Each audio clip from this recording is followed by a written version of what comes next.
Hi, I'm John from Just Whiskey. If you like today's show, please give it a thumbs up, like, and subscribe.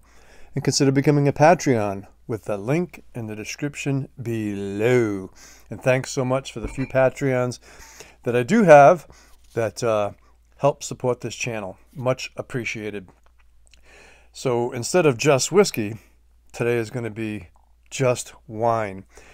And I alluded to this in my last whiskey review, and what I'm going to do in between whiskey reviews throughout the year is I'm going to highlight and do a quick review, a quick take on many of the finishes and maturations that we find in Scotch. And I'm going to do like an exploration. So today we're going to be reviewing this is going to be brief. This is a Porto Ruby, so Ruby Port from Portugal. And then throughout the year, as I go down the line from farthest away from me to closest to me, we have a Amontillado, we have a Madeira, we have a Manzanilla, and then we have a Alameda, which is a blend of PX sherry and Oloroso sherry. And then we have a dry Oloroso sherry, and then we have a dry Marsala. Okay. So, by no means am I a wine expert at all. With dinner, more than occasionally, I like to have a little bit of wine with my dinner. Just a small, very small glass. If I'm having fish or scallops, white fish or scallops, it'll be a Riesling usually, or a sweet white wine. And then if I'm having, pork chops or pasta or a steak, it'll be a red wine, usually a Cabernet or Merlot or something on that lines. So this here is Van Zellers and Company, since 1620, the oldest port wine family, crafted by hand, product of Portugal, and comes in a 750 milliliter bottle, retails for about $16. Okay, and this bottling is from 2022, so it's fairly recent. And I'll just read the quick little blurb in the back. Van Zellers and Company Ruby Porto is young and very fruity, issued from traditional and indigenous red grapes of the Douro region, and is carefully aged in old wooden casks until blended and bottled at its premium. Ideal as an aperitif or as a long drink. I don't know what a long drink is. I'm guessing a sipper, but they hit the nail on the head with that.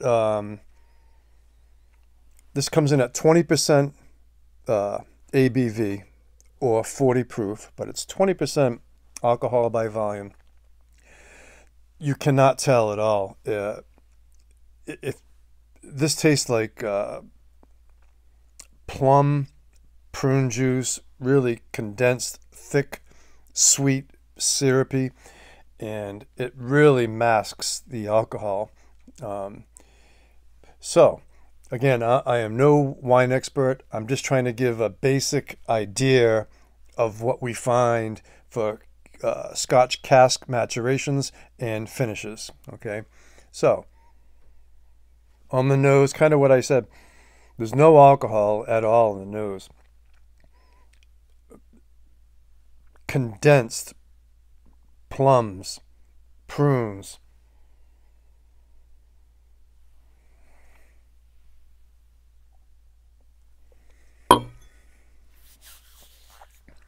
The palate, very sweet, syrupy, sticky. The outside of the bottle, from me pouring, many of these, is sticky to the touch. Delicious. I would say it's more like they said, an aperitif after dinner drink or a dessert wine is, but it's very sweet, syrupy. It's obviously made with grapes, but it tastes as if those grapes have really been fermented and cooked down into like I said, a dark plum prune. That's what it reminds me of. And the finish is a solid medium finish, maybe even, but the sweetness lingers on the tongue for quite a while. So I don't know if you'd call that a long finish, but a medium finish, but that sweetness hangs on your tongue.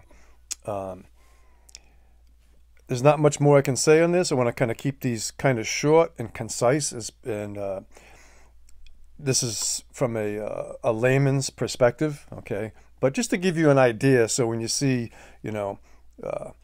Redbreast 27 Ruby Port, you kind of know what I did say I was going to do, but I forgot to do,